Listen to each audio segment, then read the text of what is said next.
Hello, I'm Mia Spiro. I'm senior lecturer in modern Jewish culture and Holocaust studies at the University of Glasgow.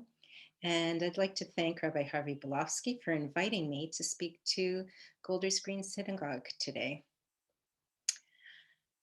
Today I'm going to speak about the Golem myth in modern culture. I'm going to assume that most, if not all of you, have had some kind of knowledge about the Golem and its story. And if you don't, you will know a little bit more about the Golem after this lecture. But before I begin, I want you to think about when you first heard about the Golem. What version may you have heard? And how did you feel about it? Was it scary, funny? Was it a Superman? Maybe it was creepy. And the reason I ask is because for many, the legend of the Golem, which, as many of you know, is a mythic being created by a scholar or mystic versed in the secrets of creation, has long held intense fascination for readers, writers, and artists in Western culture, right up until today. Jewish stories relating to a golem date back to the 4th or 5th centuries. And throughout the Middle Ages and into the Romantic era, the legend continued to transform in power and scope. It was particularly at the beginning of the 20th century, however, and in the years between the two world wars, that the golem emerged as a particularly salient figure in Western art, and it inspired a variety of cultural adaptations by Jewish and non-Jewish artists and writers alike. Why the golem? Well, the popularity of the golem legend in the first half of the century reflects a more general interest in folklore and myth, and even in the occult in both high modernist and popular culture. But more importantly, cultural productions of Jewish legends highlight the way that Jewishness and Jewish culture were constructed at the time and how these ideas circulated in the public discourse of the era. And this is why I think that the golem has so much potential as a symbol, and it is such a fascinating figure, whether it be a malevolent outsider, a hero, a villain, a victim, a magician, or a monster.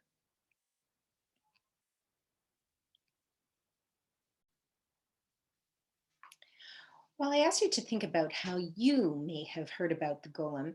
In this lecture, I'll briefly outline a very basic history of the legend, and I'm going to compare two of the most influential and popular modern adaptations to look at their impact and to also look at the role of the golem in them as a political and cultural figure. So to do that, I'm going to look at some examples of Paul Wegener's widely popular German 1920 expressionist film, The Golem, How He Came into the World. And I'm also going to look at H. Leivick's experimental Yiddish play, Der Golem, which was published in 1921, and it was first performed in 1925. Both of these productions were widely successful, reflecting how the Golem legend straddled both very high culture, experimental art, and low popular culture. The Golem productions also show how folk stories could be elevated by experimental techniques, but still appeal to a very wide audience through some very recognizable moral themes.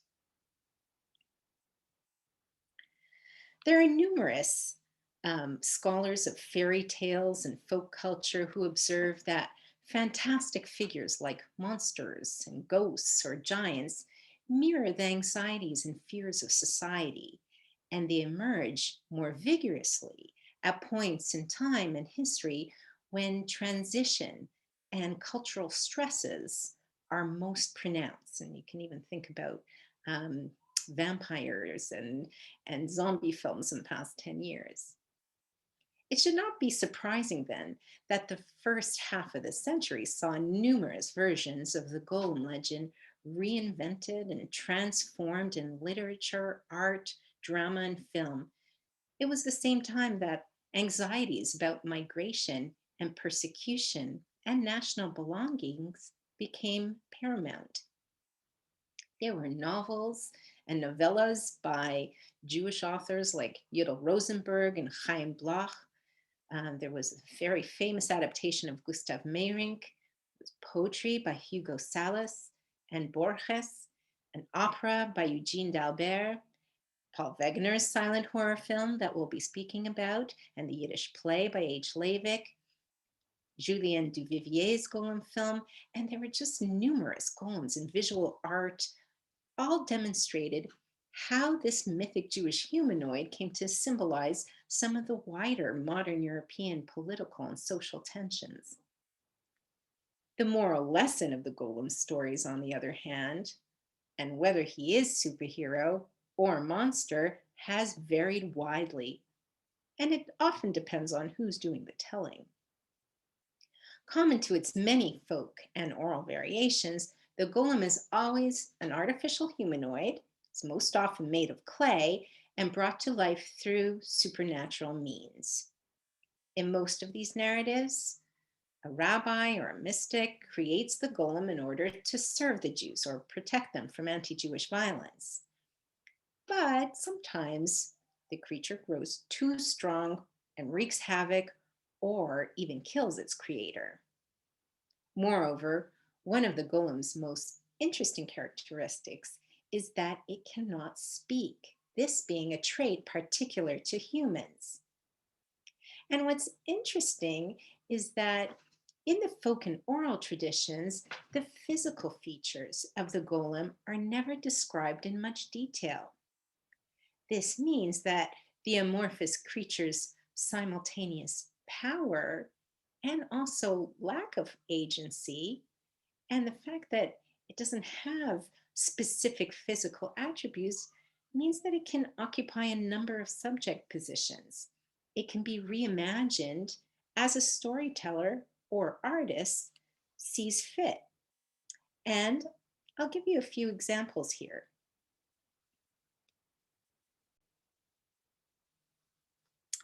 What you see in some of the examples here is that depending on the creator, this nebulous golem figure has the power to express widespread anxieties about creation of life, the destruction of life. It can sometimes be a messianic figure. It can be a Superman, a mechanical figure. It could be a figure of terror. And this explains why, in many ways, it's still popular today. It straddles those borders between the lowbrow and the highbrow of culture. It appears in video games, crossing the boundaries between high art and popular. In science fiction stories, Marvel comics, TV episodes such as The X-Files and The Simpsons, and even postmodern novels such as Michael Chabon's The Great Adventures of Cavalier and Clay.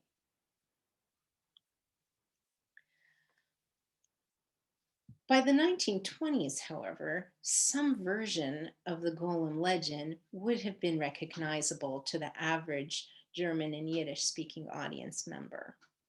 Tales of a golem linked to the great Polish rabbi Eliyahu ben Eliezer of Chelm, also known as the Baal Shem, famously appeared in Jacob Grimm's 1808 edition of the Journal for Eremites, which some claim was read by Mary Shelley before she penned Frankenstein. I'm a little bit skeptical about that. In the mid-19th century, the legend of the golem, created by the eminent scholar Rabbi Judah Loew, also known as the Maharal of Prague, began to emerge in popular German collections of folk tales, including Leopold Wiesel's Sipurim, or Stories, in 1847, which was geared towards the new Jewish German-speaking intellectual, and in Frank Kluchek's widely read travel guides to Prague. Kluchek's article, Der Golem und Rabbi Lov, was in the Journal of Panorama des Universums in 1847, and it described the eerie and mysterious aspects of Jewish Prague. And there were multiple editions of this guide that were published and printed between 1838 and 1886. It no doubt influenced avant-garde German and writers and dramatists alike. The most familiar story for middlebrow Yiddish speakers, however, would be the Golem and the Wondrous Deeds of the Maharal of Prague, which was penned by Rabbi Yudel Rosenberg in Warsaw in 1909. Initially, it was written in Hebrew, likely to give it a feeling of authenticity, as it claimed to be a 300-year-old manuscript found in the Library of Metz. Rosenberg was a well-known scholar at the time, more widely known to have translated the Zohar into Hebrew. And I don't know if there are any Canadians listening in here, but shortly after publishing the Golem story, Rosenberg moved to Canada in 1913 and acted as chief rabbi of Montreal from 1919 until his death in 1935. He was the grandfather of well-known Jewish Canadian author Mordechai Richler. Rosenberg self-translated the tale into Yiddish in order, as he writes on his title page, to enable people of all classes to enjoy this illuminating work. Rosenberg's version remarkably caught on in the modern Jewish imagination, proliferating throughout the Yiddish-speaking world and making its way to North America, to England, to Eretz Yisrael, and even to Jewish communities in Arab lands, where copies were translated into Judeo-Persian and Judeo-Arabic. It is perhaps the most enduring version of the tale today. In many ways, Rosenberg's story is kind of pulp version and somewhat simplistic tale. It's filled with drama, crime, intrigue. The story relates the wonders of the great luminary, the Maharal of Prague, as he creates the Golem in 1580 during the reign of Rudolf II to help protect the Prague Jews from blood libel. With the help of the Golem, whom the Maharal calls Yossele, the rabbi outwits evildoers and undermines elaborate schemes that frame Jews for murder and lure Jewish maidens away from the straight and narrow. Finally, the Maharal convinces the Emperor Rudolf that the blood accusations are false and the Jews are promised protection. The golem-making process is reversed. The golem reverts back into clay, and its inert body is hidden in the attic of the Prague synagogue, the Altneuschel. There, many people believe the golem still remains. As a redemption fantasy, it's clear how this particular golem story would become significant. It unmistakably mirrored the psychological needs and desires of Jewish communities plagued by anti-Semitism and conspiracies no less fantastic than the Golem myth. Rosenberg's novella, after all, was published in Warsaw only a few years following three events that shook the Jewish modern world: the popular distribution of the infamous Protocols of the Elders of Zion between 1903 and 1906, the Kishinev pogrom of 1903, the Kiev pogrom in October 1905. If the modern era had ushered in hopes of emancipation, these events threatened to make a mockery of those hopes. Aside from the rise in anti-Semitic rhetoric in the media following the publication of the protocols during the Kishinev pogrom, over a span of 48 hours, 49 Jews were murdered and women were raped and dozens of homes and businesses and synagogues were looted. In an even more terrifying Kiev pogrom, 100 Jews were killed and 300 injured, following by an even bloodier wave of violence. Over the next 6 months, no less than 160 other towns and villages were attacked in riots, with an estimate of over 3,000 Jews murdered and many thousands wounded. When the perpetrators were not brought to justice, Jewish communities despaired. And if the Golem legend was well suited to articulate anxieties about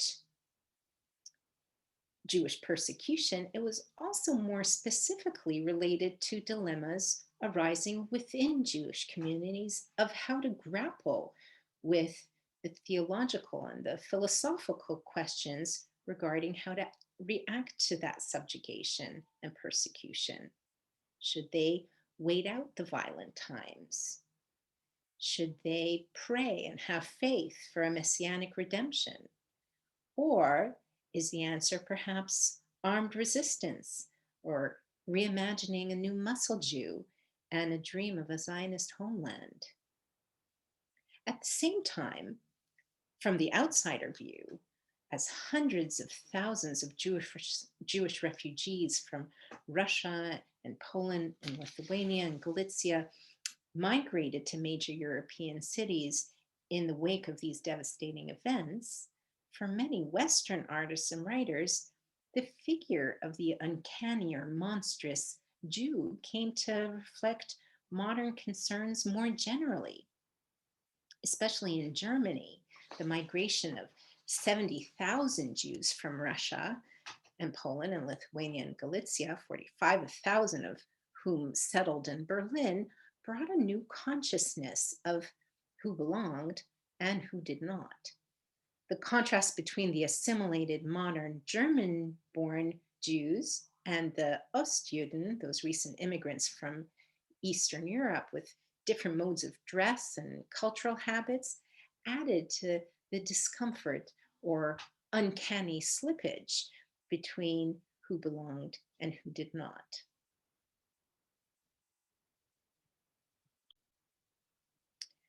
According to film scholar Noah Eisenberg, reflected on the screen was a new image of a celluloid Jew who was popular in film of the era and encapsulated in many ways these tensions regarding economic, political, scientific changes of the time. At its core, there was something very dark and creepy that covered up and undermined an essential truth uh, as authentic art and belonging. The many horror films of the 1920s, according to Eisenberg, contain mysterious foreigners and criminals from Eastern Europe countries, which attest to this underlying concern with the perceived invasion and power of so-called inauthentic Germans, such as Jews. The manner in which the Golem and Rabbi Lau and the Jews are portrayed in Paul Wegener's 1920 film Der Golem are key examples of how those social and political fears are expressed in a horror genre. Der Golem was the third in a series of experimental films on the Jewish myth that Paul Wegener co-wrote with Henrik Galeen, who also wrote the screenplay for Nosferatu in 1922. It was the only print that survived after World War II. The appeal of the Golem story to a wide audience was evident in its popularity as a product of consumer culture.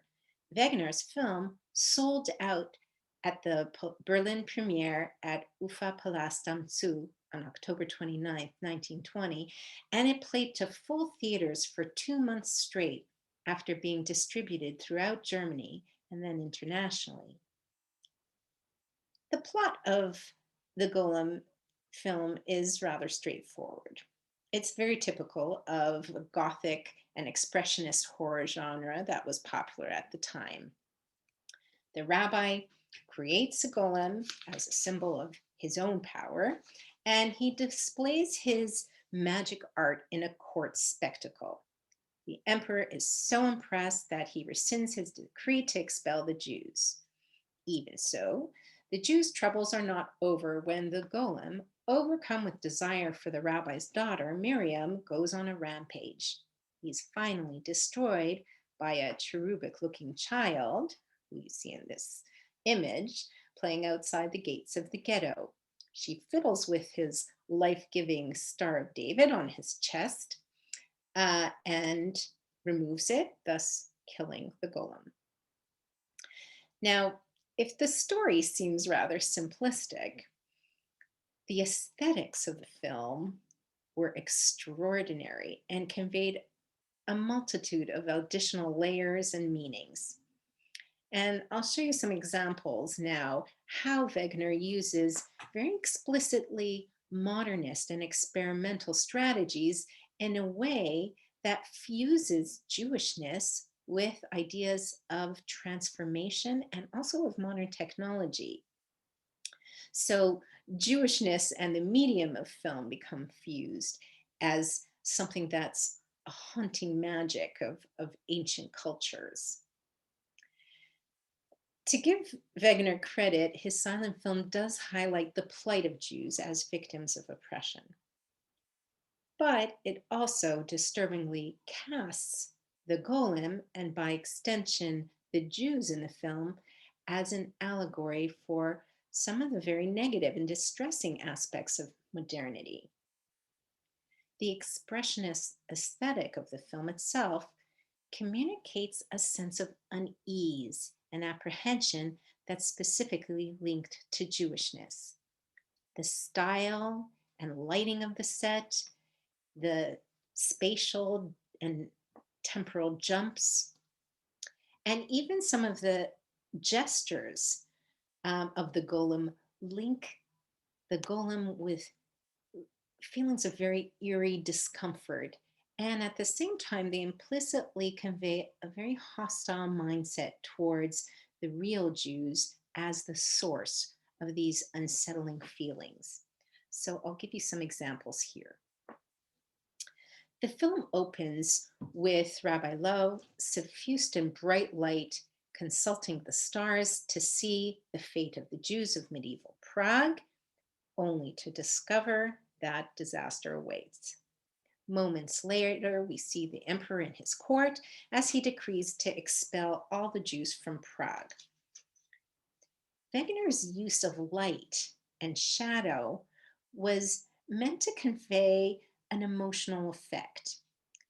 And we're supposed to sympathize with the plight of the Jews of Europe in this case.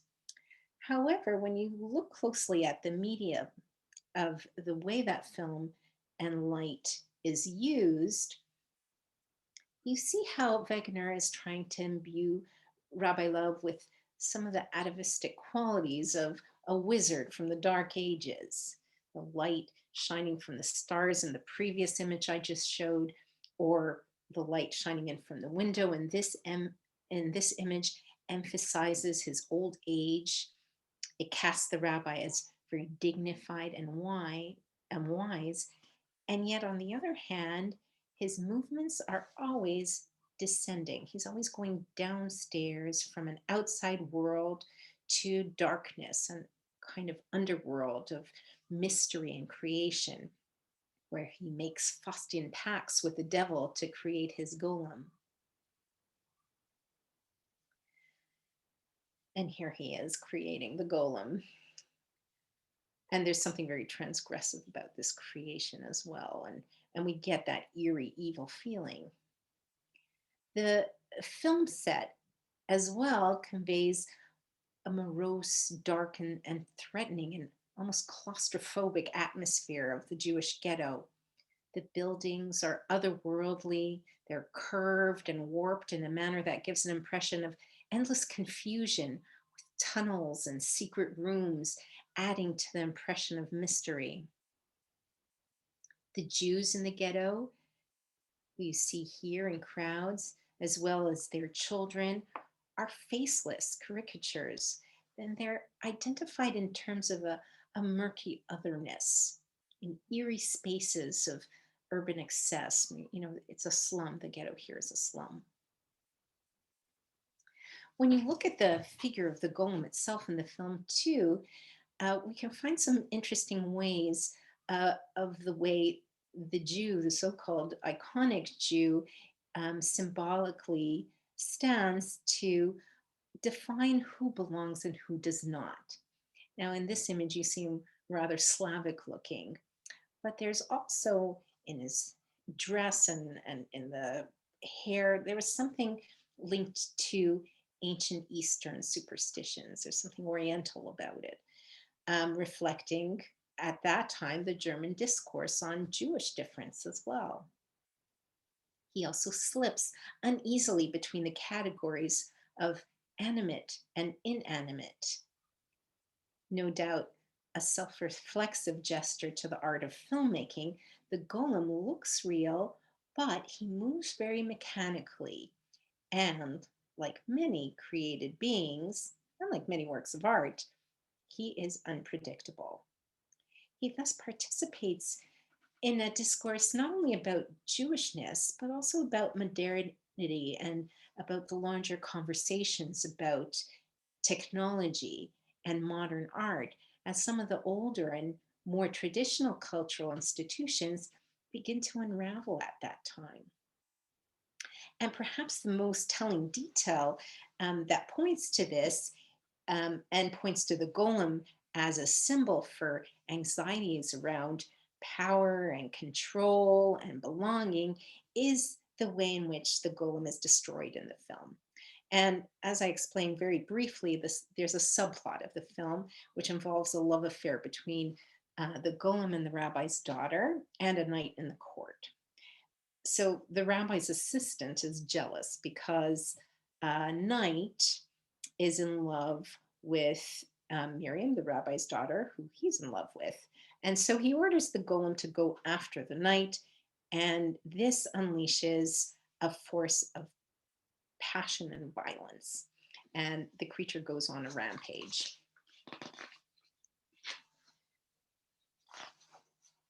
And he burns the ghetto, he snatches the rabbi's daughter, and he breaks down the gate to the ghetto and exits a bucolic scene of cherubic blonde children frolicking in the sun. And this little girl offers him an apple and removes the amulet that gives him life, and she unwittingly saves the day. Unlike Rosenberg's version, then, the golem is not undone through Jewish agency. Instead, this creature is pitted against Christian beauty and authenticity and purity.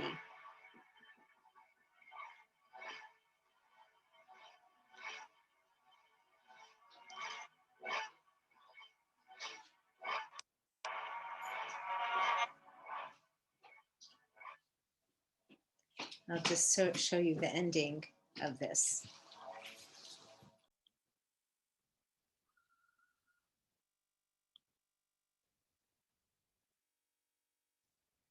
The destruction of the golem reaffirms the boundaries that keep uncanny others inside the borders of the ghetto walls.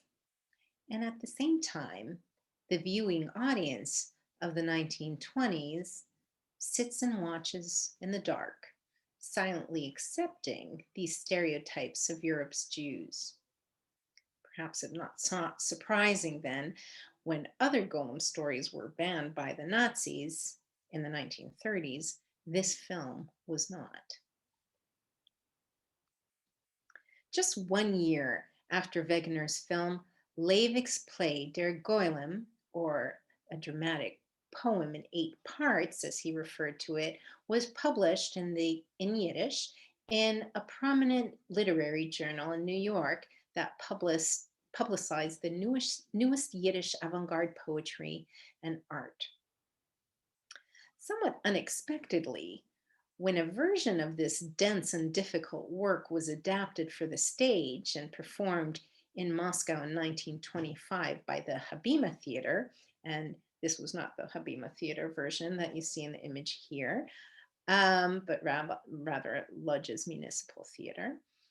But it was an instant sensation.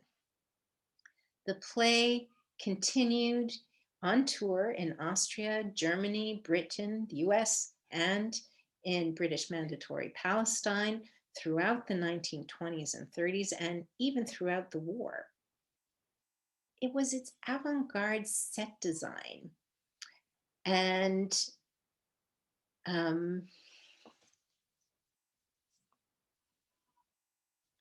its very rich visual effects that captivated audience, both Jewish and non-Jewish alike.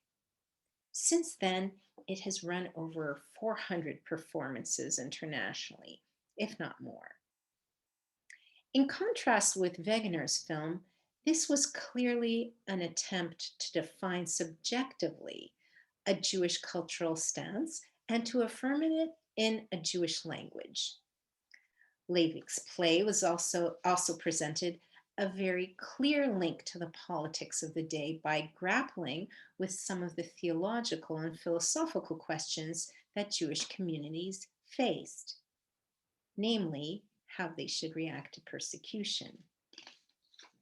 And to ask these questions, Leivik focused on individual experiences of the members of the community, on their fears, on their inner turmoil, on Rabbi Leib of how to protect them, and the anguish of the Golem itself, who is formed out of Leib's deep desire to displace the heavy responsibility of responding to persecution onto his supernatural creation. Like in Rosenberg's version, this Golem has a name, Yussel. And Leivik also incorporates the thread of blood accusations, which Rosenberg was first to include in the Golem legend.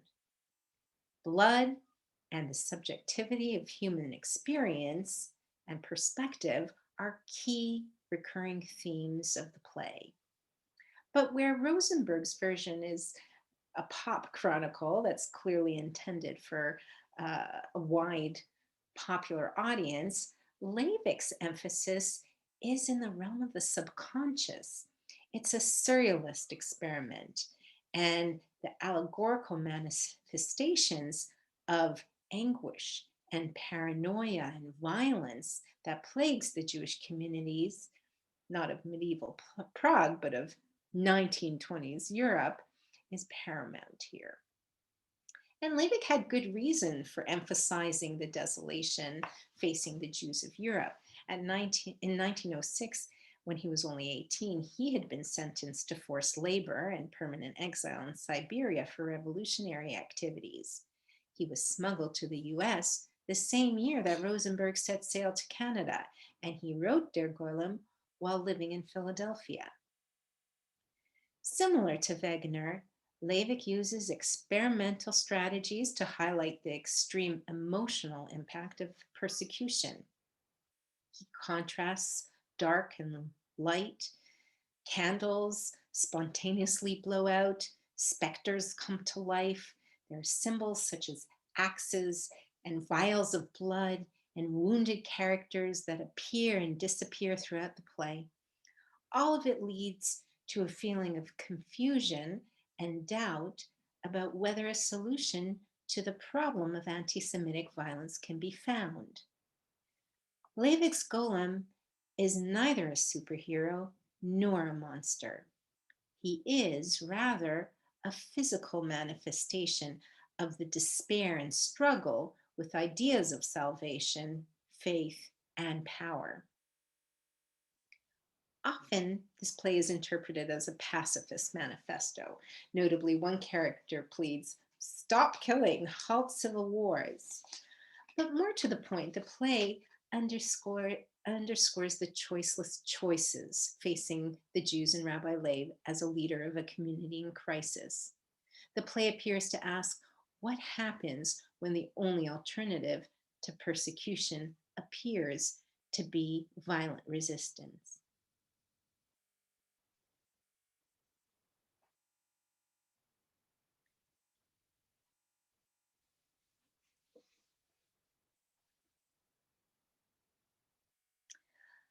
Like Yosef in the Tanakh, the golem dreams of destruction and eerily portends the devastation for the Jews. Rabbi Leib also suffers. He's supposed to see the Jews' fate in terms of a Jewish theological model that if you are persecuted, you must pray for messianic salvation, not revenge. Rabbi Leib's dilemma stems from his refusal of that very basic model.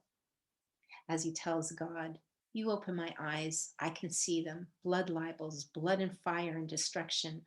I know with rescue comes misery. My heart's filled with turmoil." He thus produces the golem with a heart, but with a broken heart.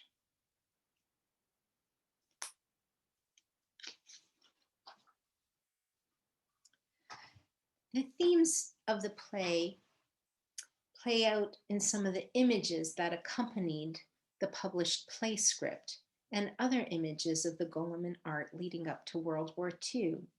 And I'll leave you with some of these very provocative images to think about as we come close to the end of this talk. The golem we see here in this slide was created by Yehuda Tofel, and it accompanied Leivik's poem or play script. Tofel was a Russian-born poet as well as a painter, and he drew inspiration from his Jewish heritage and from Jewish mysticism. He drew this golem in thick, bold strokes against a white expanse. Now, if you had to compare this golem to Wegener's, you would notice some very stark differences. Here, the golem is a very typical Jew, shtetl Jew, with a beard and a hat. His hand is raised with an axe, if somewhat uncomfortably, and he has a bewildered look. He's a reluctant protector. This golem was meant to reflect the theme of the play, man's suffering and longing for deliverance. Max Weber's golem, shown here, also accompanied Leivik's published play, but had a more universal symbolic approach. It was a woodcut and part of a series called Primitives, 5 images of which accompanied the 5 acts of Leivik's golem play. This one is called Clay. The figure here is slumbering. It's perhaps inert or perhaps unwilling to be born. The arm, like that of Tofel's golem, is raised, but here its eyes are closed. As I mentioned earlier, in the legend of the golem can't speak, but this work emphasizes its lack of vision. And themes of vision and the primitive body and nature were all very common in modernist works of the time. And one can see the influence here of Matisse, with whom Weber had studied in Paris, as well as Picasso. This image could be interpreted as conveying the possibility of art to reach what is instinctual or impossible to see with the naked eye. The choice to include it in Leivik's text parallels one of the strategies of the plays. It contrasts this Mother Earth type of figure with a hypermasculine, violent political movement in modern Europe. It's also, again, claustrophobic, like many of the images of the golem, and it has within it birth and death. It looks like it's in a bit of a coffin, but also maybe a fetus. As Nazi racial anti-Semitism becomes more threatening and acute in the years leading up to World War II, the golem receives particular attention as a figure of both power and powerlessness. You can see this in the lithograph of the golem created by Karl Fleischmann for the Prague Jewish calendar in 1938. Fleischmann was a Czech Jewish physician, an artist and writer. By that time, many of the German avant-garde artists had moved to Prague to escape Nazi persecution, and this etching reflects a style that was common at the time. The lines are bold, simple, and clean. Behind the golem is the Jewish quarter of Prague with the Maharal synagogue and the famous Prague cemetery. One also gets a feeling of a claustrophobic atmosphere. The cemetery, in many ways, alludes to death, maybe the death of a past cultural heritage. But of course, what's most noticeable about this golem is that he has no hands or feet, a sure sign of his lack of potential. His arms are also raised. Maybe it's a gesture of attack or defiance, but obviously has no ability to carry out an attack. In this image, we have another etching of a Jewish artist, Fritz Letterer, who drew this striking golem figure in charcoal in 1943 when he was interned at the Theresienstadt concentration camp outside of Prague. At that time, he worked for the Jewish Museum as part of a forced work detail. He drew propaganda material and theater sets, and in Theresienstadt, he also etched a series of harrowing drawings of life in the camp, all in realist mode. It's not clear if he drew this golem for an exhibit or a personal expression, but especially notable is the dark violence of this image. Like the previous image, the golem is running away from the ghetto with his hands in a gesture of surrender. Here too, there's a focus on vision. You can't see this very well from the image, but the golem's eyes are downcast. The scene is dark and foreboding. In my mind, it almost looks like a police outline, a murder outline. And yet there's a light shining from that Altanoishal. Maybe it's hope, maybe it's faith.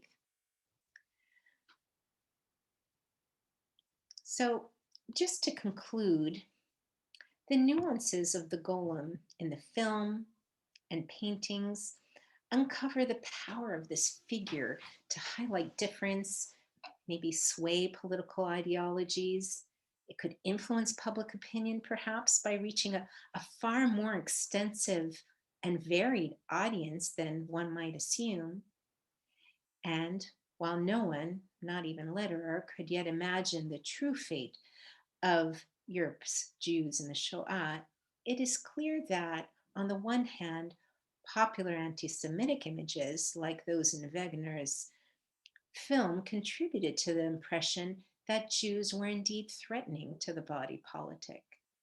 And on the other hand, the Jewish artists who created golems could also assert that the act of creation itself was a powerful form of resistance.